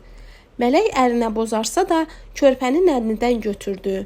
Bələyini açmağa başladı. Bələyini açanda o kiriyirdi. Həmişə bu körpənin bələyini açanda olduğu kimi yenə də qız uşaqları istədilər ki, qalxıb tamaşa eləsinlər. Amma nə Əvəz qızlarının yorğanın altından çıxmağa qoydu, nə sona. Vaqon çox soyuqdu. Qatar elə bil dünyanın ən soyuq yerinə gəlib çıxmışdı. Niyə dinib danışmırsınız? Sona bu suala dünən də cavab almamışdı. Qəribə idi. Elə bir bu vaqonda daha heç kimin danışmağa sözü, bir-birinə eləməyə söhbəti qalmamışdı. Mirzə də daha qayda qanunundan danışmırdı. Hökumətin qayda qanununu müdafiə etmirdi. Almuraddan ötürü ən ağır, yorğanın altında da canı sinməyən, tir-tir titrəyən uşaqların üzünə baxmaq idi. Gecə də onlara rusca hərbi təlim keçməyəcəkdi ki, daha bu təlimdən də bezmişdilər deyəsən. Elə hey soruşurdular ki, haçan çatırıq. Dillərinə isti xörək dəymirdi, amma ac da qalmırdılar. Almurad armud yeşiklərindən birinin də qapağını açmışdı ki, nə qədər istəsələr yesinlər. Amma görünür, bu uşaqlara hava lazımdır, torpaq lazımdır. Rəng ruhları elə talxımışdı ki, sanki illərlə gün işığı görməmişdilər. 2 gündən bir vaqonun qapısı açılanda az qalırdı özlərini yerə tullasınlar. Vaqonun havası təkcə Əvəzin inəyinə və Mirzənin keçilərinə əsər eləməmişdi. Qabırğaları sananacan bu qoca inək də, taxtaları gəmirib yeməyə başlayan keçilər də vaqona yüklədikləri otdan yeyirdilər. Stansiyalarda min bir əzabla götürdükləri sudan içirdilər və kefləri istəyəndə də döşəməni Sidik gölünə döndərirdilər. Yatağa düşmüş uşaqlarla bir yerdə Almurad Alapaçaya da aspirin uddurdu və atın tərləyəcəyi anı gözləyirdi. Mirzə, otumuz qutarınca bir yerə çatmasaq dedi. Bu heyvanların hamısı gözümüz baxa-baxa mundar olacaq. Mirzə bu sözü hər gün deyirdi. Mirzə ilə bir patefon idi. Günün müəyyən saatlarında qurulurdu və müəyyən sözləri deyirdi. Otun qutarmasına isə bir şey qalmamışdı. Əvəzin inəyi nə qədər arıq, sısqa olsa da bütün günü çənəsini işlədirdi. Ayaq üstüdə güclə duran Əvəzi Almurad vaqona qaldırmaq istəyirdi ki, bu halını hamı görməsin. Vaqonun qapısında durmuş Mirzə qolundan tutub yuxarı dartdı. Almurad onun qurşağından qucaqlayıb yuxarı qaldırdı. Əvəz isə elə bir ət torbası idi. Halsız, heysiz. Dili də söz tutmurdu. Amma arada nə isə deyirdi. Gülə-gülə nə isə deyirdi. Amma onun nə dediyini anlamaq mümkün deyildi. Qonşu vaqondan kimisə köməyə çağırmaq olardı. Amma əli vedrə tutan kişilərin hamısı stansiyanın qabağındakı su quyusunun başında növbəyə durmuşdular. Bu quyudan azacıq aralıdakı çörək dükanının qabağında bir buxanka qara çörək almaqdan ötürü itələşirdilər. Hələlik çörək almaq fikrinə düşməyən Almurad da istəyirdi ki, su gətirməyə gedə. Alapaça yaxşı yemirdisə də, gündə bir vedrə yarım su içirdi. Əvəzin inəyi də bir vedrə ilə doymurdu. Çaydan da demək olar ki, bütün günü primusun üstündən düşmürdü. Qatar qəfildən fit verib, ağa bir ləngərlə tərpənəndə isə Əvəz özü vaqona çıxdı. Elə bil onun keyfliliyi də qatarın fit səsinə bəndimiş. Amma dinməz söyləməz öz ara kəsməsinə keçəndən azacıq sonra şeir oxumağa başladı. Həmişə, hər yerdə oxuduğu şeiri. Zülmün topu var, gülləsi var, qələsi varsa. Haqqın da bükülməz qolu, dönməz üzü vardır. Neçə gündən bəri öskürəyə ara verməyən Cəlilin qızdırması bir saatın içində qalxdı və Almuradı məcbur elədi ki, daha bir armud yeşiyinin qapağını açsın. Uşaqlar onun 3 gün qabaq açdığı armud yeşiyinin dibinə daş atmışdılar. Amma Cəlil soyulmuş armudu da ağzına alıb öyüyəndə başa düşdü ki, məsələ ciddidir.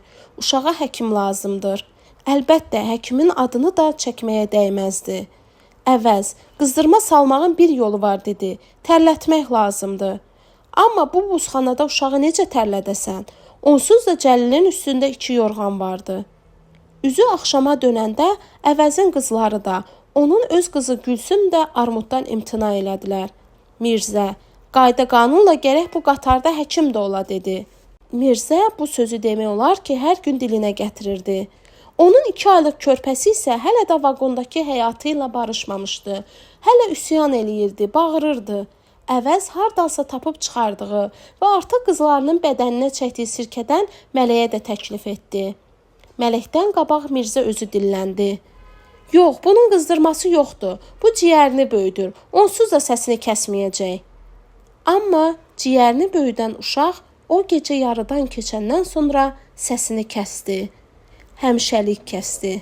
Can verməyə başlayanda uşaqların hamısını yuxu aparmışdı. 2 aylıq körpə necə can verərmiş. Elə bir onun içində nehrə çalxalayırdılar. Qızdırma içində olan Cəlil də bu səsə oyandı. Bu səsdən bir şey anlamasa da, ara kəsmənin arxasında Mirzənin uşaq kimi ağladığını eşidəndə nəsə ürəyinə damdı. Nə olub? Anasından soruşdu. Sona, heç nə olmayıb dedi, yat. Amma o daha yuxulaya bilmədi. O atasının körpənin üzünü qibləyə çevirdiyini görməsə də, astadan Quran ayəsini oxuduğunu eşidirdi. Amma başa düşə bilmirdi ki, Atasını gecənin bu vaxtı buna vadar edən nədir? Qatar isə gedirdi. Ağır-ağır gedirdi və adama elə gəlirdi ki, qatarın bu vaqona gücü çatmır. Körpənin ölümünü səhər də uşaqlara bildirmək istəmirdilər. Amma qatar balaca bir stansiyaya girib əylənəndə və əvəz qışqıra-qışqıra qapının açılmasını tələb eləyəndə, yumruqla, təpiklə vaqonun qapısını döyəndə və bayırdan "Почему вы там орете?" deyən əskərə əvəz baş vermiş hadisəni söyləyəndə rusca bilməyən bu uşaqlar da işin nə yerdə olduğunu deyəsən anladılar.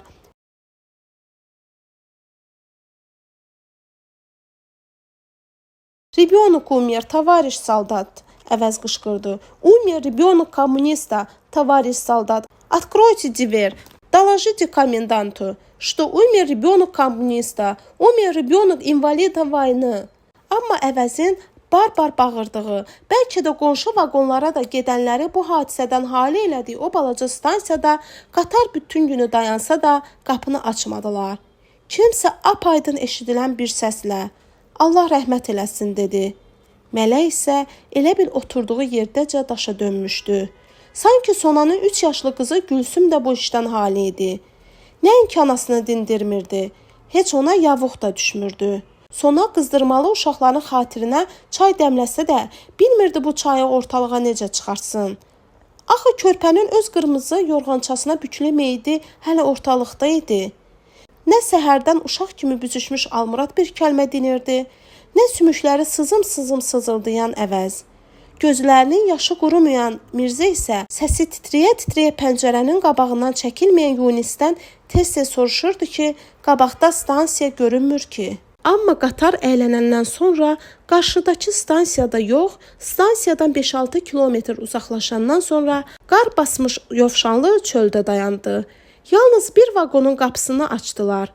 Qapının ağzını kəsdirmiş əskərlərdən azacıq aralı dayanmış zabit "Ну быстрее" dedi. "İdите, где хотите похороните." Almurad istəyirdi ki, bu körpəni, bu 2 aylıq məxluqu bu qürbət torpağına elliklə tapşırsınlar.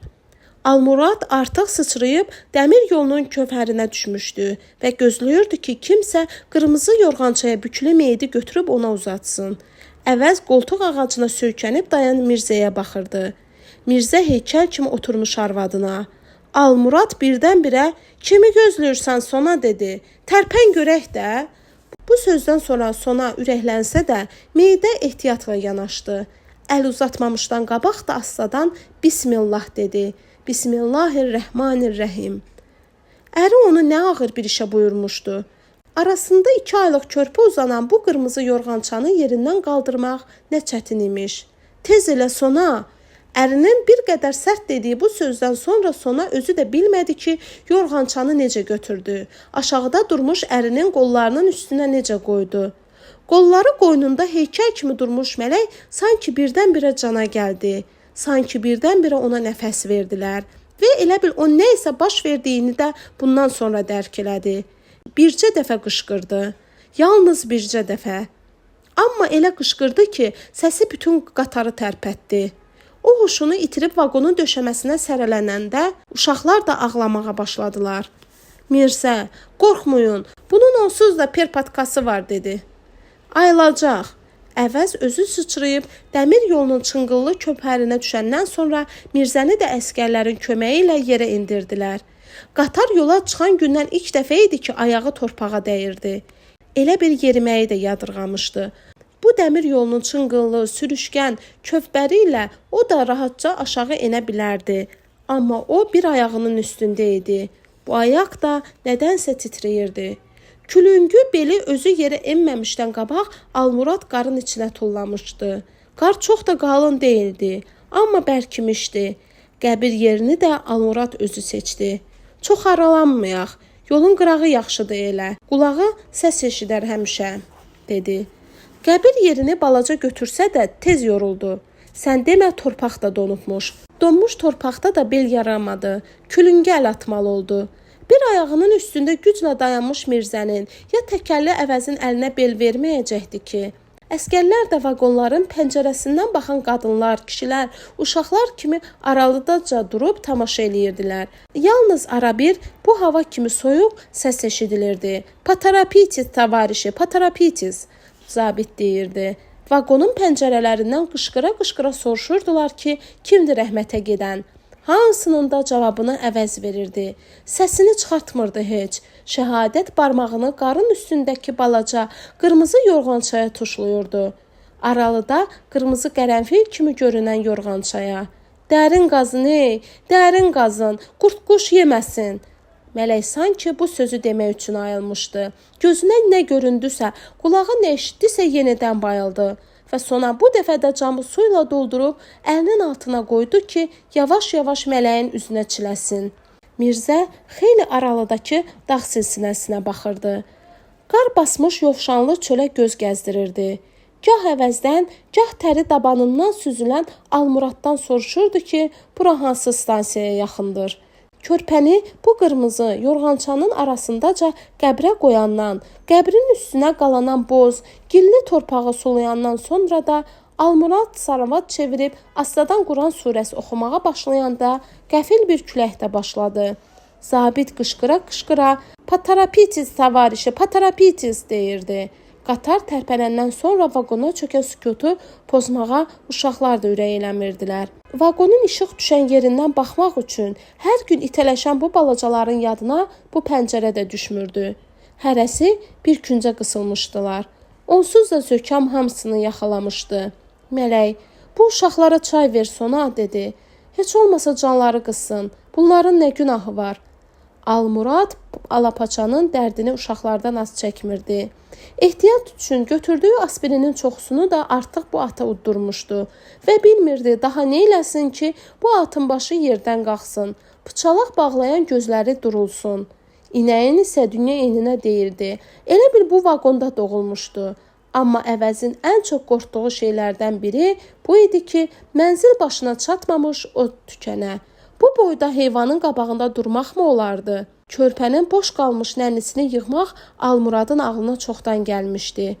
Amma gözləyirdi ki, yenidən heykələ dönmüş mələyi yuxu aparsın. Bəlkə o şaxtalı dekabr səhərində də yuxudan vaqonda ayılan uşaqların üzü gülməyəcəkdi, kefi açılmayacaqdı. Amma yuxudan qalxanda elə bir əhvalatın şahidi oldular ki, bu hadisəyə elə böyüklər də maraqla tamaşa eləyirdilər. Boğaz keçi təzəcə doğmuşdu və ən qəribəsi o idi ki, yenə də yanını yerə qoymuşdu. Və dünəndən bəri dilinə söz gəlməyən Mirzə deyirdi ki, birini də doğacaq. Deyirdi ki, bu keçinin cinsi belədir. 3 ildən bir üçünü doğurdu. Doğurdan da çox keçmədi ki, keçi 3-cü dəfə yükünü yerə qoydu. Keçi öz balasının hələ bığ verən təninə daraşanda isə əvəzin kiçik qızı Humayı da ağladı. Gülsüm də, o biri uşaqlar isə güldülər. Humaya Gülsümə baxa-baxa güldülər və deyəsən birdən anladılar ki, hələ bu vaqonda gülmək olmaz. Hələ də bu vaqonda 2 aylıq körpənin nəfəsi gəzir. Birdən-birə sanki vaqona su ələndi. Keçinin balaları isə həqiqətən də gülməli idilər. Bunları mayalamaq lazımdır, ay Mirzə, Almurad dedi. Kimi gözləyirsən? Sən demə, Mirzə də bu sözü gözləyirmiş. Başladı hələ dırnaqları bərkiməmiş bu çəpişləri mayalamağa. Uşaqlar da ona kömək eləyirdilər. Keçinin başını tutdular. Bu ətçə balaları bir-bir yerdən götürüb onun əlinə verirdilər. Qoltuq ağacına bir qırağa qoyandan sonra dizi üstə çökən Mirzəyə bir o qalırdı ki, keçinin əmcəyini hələ dırnaqları yer tutmaya çəpişlərin ağzına salsın və salam. Deşilmiş top kimi birdən-birə qarnı yığılan keçi isə deyəsən indi anlayırdı ki, acdır. Hara gəldi, ağzına atırdı. Hətta pal-paltara da. Çox keçmədi ki, bu çəpişlərin uşaqları heyrətə gətirən bəyərtiləri də eşidilməyə başladı. Ertəsi gün qız uşaqları çəpişləri oynatmaq üçün qovsalar da tuta bilmirdilər. Qızdırma içində olan uşaqlar yataqdan bu çəpişlərə görə qaçmışdılar. Haçan onların belə canlı oyuncağı olmuşdu ki, üçü də bir-birindən tamaşalı idilər. Keçinin balası da insanın balası kimi özündən gözəl olurmuş. Balaları uşaqların qucağına düşməyən keçi hər gün 2 litr süd verməyə başlayandan sonra uşaqların öskürəyi də kəsildi, qızdırmaları da indi və yalnız bundan sonra əvəz "Balam düz deyirmişlər" dedi. Keçi südü dərman imiş. Amma 2-3 günün qızdırması uşaqları tamam gücdən salmışdı. Üzlərinə baxmaq da olmurdu. Adamın ürəyinin yağı əriyirdi. 6-cı gün qatarı yenə də elə bir yerdə əylədilər ki, nə arxada qalan stansiyaya əl çatardı, nə qabaqdakına ün yetərdi. Bu dəfə vaqonun pəncərəsindən dəmir yolunun qırağında qırmızı bir yorğançanı qarın üstünə uzadıb qəbir qazanlara onlar tamaşa eləyirdilər. Amma qışqıra-qışqıra soruşmurdular köləm kimdir. Xırda, qırmızı yorğança göz qabağında idi. Qəribə də olsa o günəcən dilinin altından sudan savayı heç nə keçməyən mələk də yavaş-yavaş dirçəlməyə başlamışdı. Arxada qalan ağır günlər isə öz işini görmüşdü. Bu üç ailəni o qədər yaxınlaşdırmışdı ki, daha kişilər bir yerdən ahar eləyirdilər. Sona da mələyə isinişməyə başlamışdı. Naxaq özünü üzürsən mələk, naxaq üzürsən, naxaq cavan canına qəsd edirsən, naxaq. Övladın körpəsi adamı daha çox yandırırmış. O körpədən o qədər doğacaqsan ki, yox Sona bacı, daha mənim uşağım olmayacaq. Nə bilirsən, Zeynəb arvad deyirdi. Sona bu sözdən sonra içini çəksə də, inşallah olar dedi. Olar. Qadınların o qış gecəsindəki pıçıltı ilə elədiyi bu söhbəti hərəsi bir tərəfdə yorğanın altına girmiş kişilər də eşidirdilər. Və sonra kişiləri tamam yatmış bilən bu iki qadın bir-birinə elə şeylər pıçıldadılar ki, Almurad məcbur oldu yerindən qalxıb özünün oyaq olduğunu bildirsin. Yəqin ki, gecənin hansı vədəsindəsə bu vaqonda hamını yuxu aparıbmış. Yoxsa ola bilməzdi ki, oyaq adam qatarın əyləndiyindən və sonra da geriyə getdiyindən xəbər tutmasın. Hə, qatar geriyə qaydırdı. Bu nə qədər təəccüblü olsa da belə idi. Yuxudan qəfil ayılan əvəz bunu dərhal hiss elədi. Pəncərədən işıqlanmaqda olan çölə boylanandan sonra günəşin üfüqü qızardığı yeri görüb bir daha əmin oldu ki, yanılmır. Amma bu xəbəri yataqdan təzəcə qalxmış Almurada da ehtiyatla bildirdi. Məni qınama dedi. Deyəsən poyuz geri qayıdır axı. Bu xəbər Mirzəni də yataqdan qaldırdı. Sonra yataqdan qalxan uşaqlar da qatarın geri getdiyini hiss elədilər. Hamı təəccüb içində idi. Kimin ağlına gələrdi belə şey? Mirzə, bəlkə bizi geri qaytarırlar dedi. Almurad, heç elə şey olar, deyə üzünü əvəzə tutdu. Əvəz dedi. Olar, niyə olmur ki? İndi ölüm hökmünü də ləğv eləyirlər. Sən demə, o biri vaqonlarda artıq toy bayram eləyənlər də varmış. Sonra Almurad üzünü çay dəmləmək istəyən arvadına tutdu. Kəkli otusunu çox elə dedi. Onun səsində aşkarca sezilən bir şadlıq vardı. Yuxusuzluqdanmı, yorğunluqdanmı qan çəkmiş gözləri də qurumuşdu birdən-birə. Mirzənin çopur üzü də işıqlanmışdı sanki. Qatarın belə gözlənilmədən geriyə qayıtmasına yalnız mələk biganə idi. Deyəsən yenə də gözləyirdi ki, keçini sona saxsın. Əvəz, bizi kəndimizə qaytarsalar dedi, bu inəyi qurban kəsəcəm. Sona, Allah qəbul eləsin əvəz qardaş dedi. Sonra kəklik otusunu bol elədiyi çayı çapmaz stəkanlara süzməyə başladı. Elə bil o səhər havanın da şaxı sınmışdı. Vaqon da sinmişdi. Amma elə çayla başlanan o səhər yeməyində məlum oldu ki, üstsüz şordan savayı yavanlıq qalmayıb. Bir halda ki, köçü geri qaytarırdılar. Kim belə şey özünə dərd eləyərdi? Sənin bu primusun olmasaydı nə eləyərdik görəsən? Sualının cavabını Almurad özü verdi. Batardıq dedi, vallah batardıq. Əvəz, deyirsən indi o biri vaqondakılar batır, soruşdu. Əlbəttə, biz fil qulağında yatmışıq əvəz dedi. Hamı primus alıb. Kimdən? Primusu yığan yoldaşlardan. Necə alıblar? Əvəz şəhadət barmağını baş barmağının altına sürtdü. Puluna minnət dedi. Puluna minnət. Elə şey ola bilməz.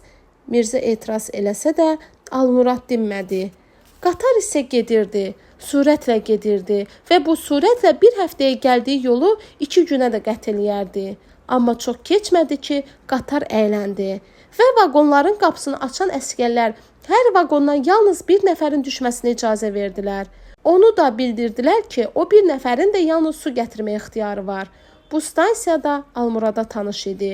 Dünən burada qatar dayananda su götürə bilməsələr də, çörək almışdılar. Amma çörək dükanını dağıdandan, çörək satanın başını yarandan sonra stansiyanın malikanəsindəki quyudan su götürmək üçün növbəyə duranda Almurada məlum oldu ki, onlar geri qayıtmırlar.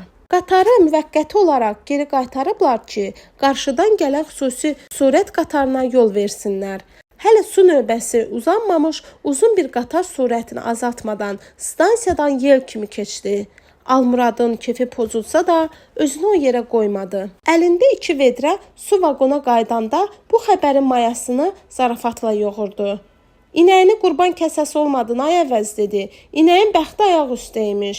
Amma zarafatla deyilmiş bu sözdən sonra vaqona çökən sükut qatar gün batana doğru tərpənənəcən pozulmadı. Almurad isə birdən-birə biz özümüz qaydacağıq dedi. Özümüz. Qatar isə artıq sürət götürürdü. Ağır-ağır da olsa sürət götürürdü.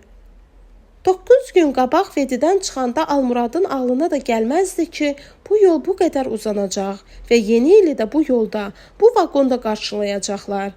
Bu köçdə ayın, günün hesabını itirənlər də vardı.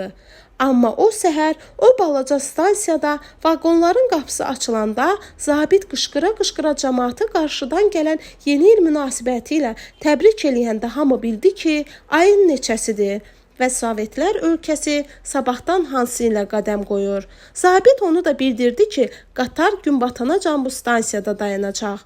Kim istəsə dəmir yolundan 5-10 addım aralıda ocaq qalayıb xörək də bişirə bilər. Bu stansiya razyezddir, sadəcə razyezd. Əsas yoldan başqa vurtut bir ehtiyat yolu var idi. Stansiya malikanəsi də bir otaqlı, yosmalı bir tikilidən ibarət idi. İçəridə kimsə yox idi. Amma astanada iri bir köpək zəncirlənmişdi. Bu köpək də vaqonlardan dəstə-dəstə düşən adamlara bir-iki ağız hürəndən sonra başını yerə qoyub qatara tamaşa eləməyə başladı. Nəinki qadınları, hətta uşaqları da yerə düşürürdülər. Haçansa yağan qar yumşalmışdı. Hava mülayimdi. Ətrafın adama boy verməyən qamışlıqlarını isə ən çox can atan qadınlardı. Neçə gündən bəri nəinki su içməyə, hətta çörək yeməyə də qorxan qadınlar. Qamışlıqdan açıqlığa əllərində odun ocaq çır-çırpı çıxırdılar.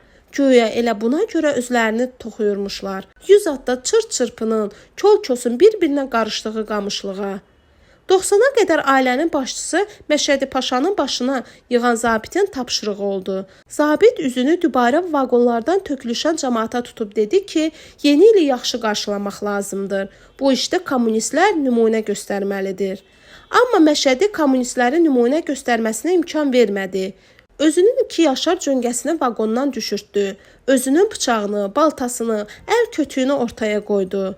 Şuman Əhmədin əlində nə idi ki, cöngəbaşı kəsmək? Bayaqdan bəri səsi kəsilməyən zəncirli köpəyin payını tullayandan sonra Şumal Əhməd yerin qarını qızardan qana baxa-baxa, bu heç çölə axıdılası qan deyil, adam özü içmək istəyir. Bu soyuqlu gündə əlini isti qana bulamaq istəyən nə qədər çox olsa da, Əhməd heç kimi aman vermədən cöngəni özü soydu, özü şaqqaladı, əti də səliqə ilə 90 yerə böldü.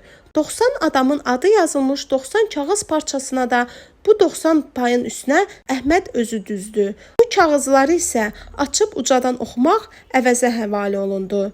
Ətrafda çır-çırpı, odun ocaq bol olsa da, dəmir yolunun qırağında 90 yox, 30 ocaq yandırmışdılar. İsti qanı içəndən sonra köpəyin səsi kəsilsə də, hardansa uzaqlardan bir başqa səs eşidilməyə başlamışdı. Məşədi, canavardır, qana gəlir dedi. İyisini alıb artıq. Qadınların arasında pal-paltar yuyub sərəni də vardı. Suya düşmək üçün qızdırıb vaqona çıxardanı da. Hər qazana 10-15 cüt göz baxırdı. Ac göz. Bu yola çıxan gündən bəri kimin dilinə isti xörək dəymişdi ki? Qazanlar buğlanırdı. Ətin qoxusundan ağzı sulananlar da az deyildi. Şumal Əhməd, bu qoxuya canavar necə gəlməsin dedi. Adam dözmür.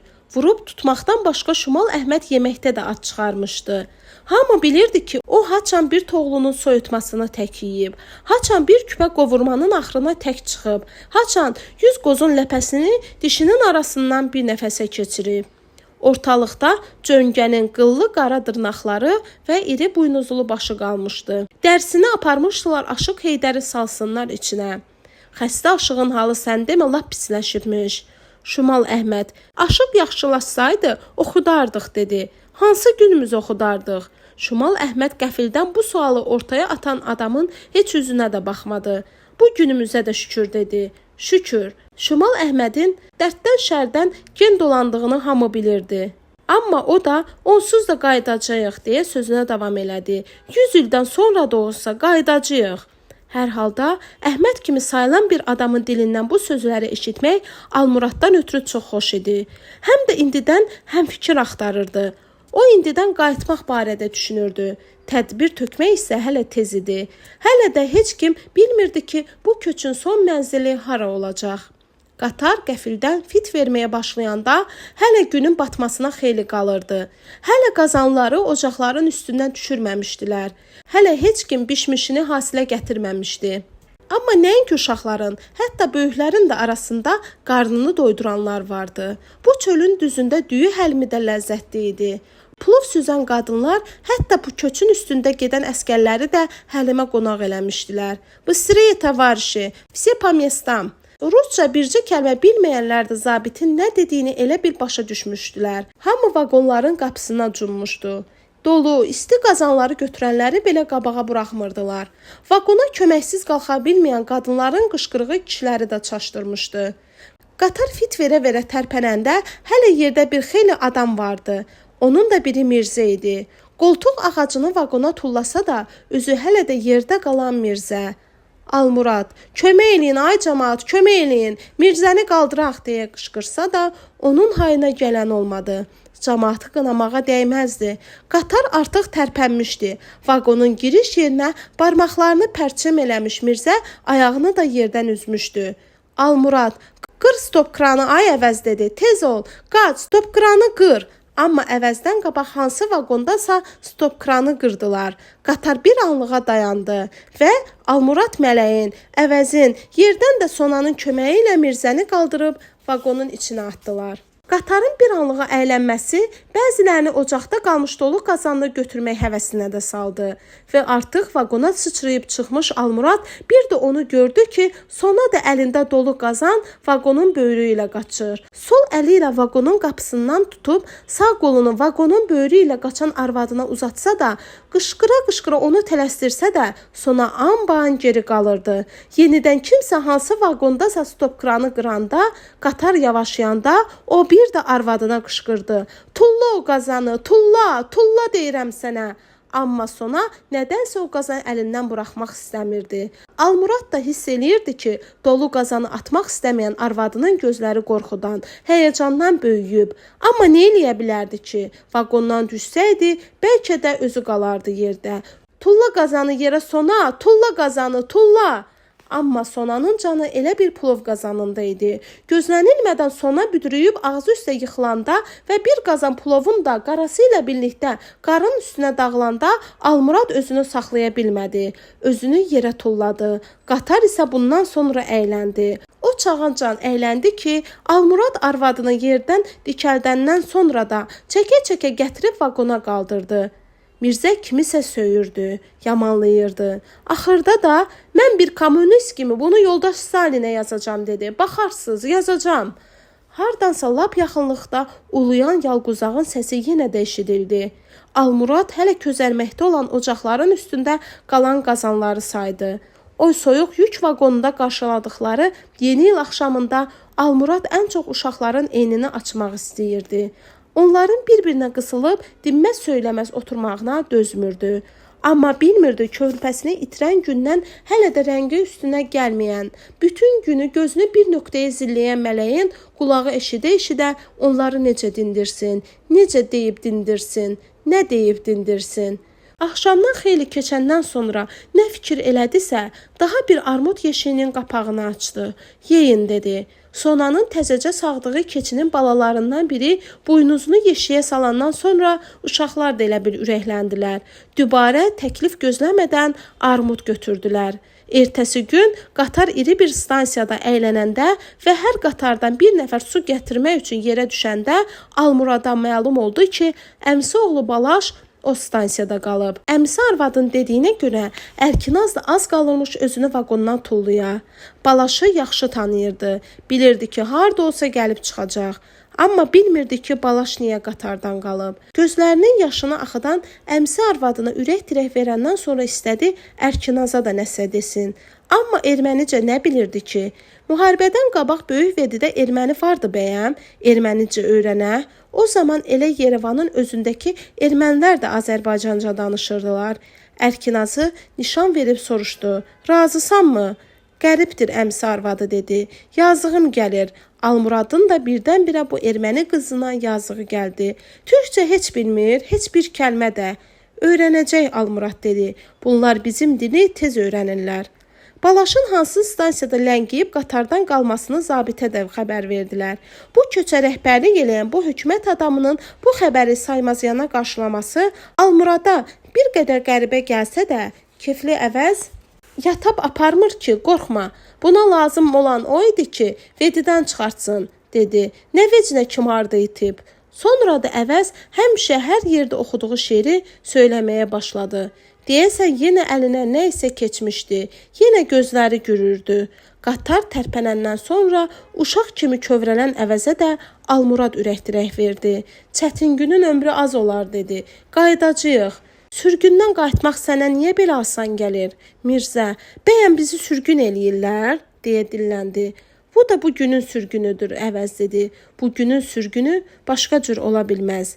Bu mükaliməni Mirzə tamamladı. Mən bütün bunları bir kommunist kimi yoldaş Stalinə yazacağam, dedi. Yeni ilin ilk günü idi. Solğun, ziyansız qış günəşi elə bir qatarın arxasınca düşmüşdü. Qatar isə ağır-ağır gedirdi. Əvəz, sabah bu heyvanlara nə yedirdəcəm, dedi. Almurad bu sözdən sonra tamam yəqin elədi ki, o tamam ayılıb, tamam özünə gəlib. O gün o da başlamışdı ot dərdi çəkməyə. Qızdırması düşməyən uşaqların dərdi kimi otu da özünə dərd eləməyə.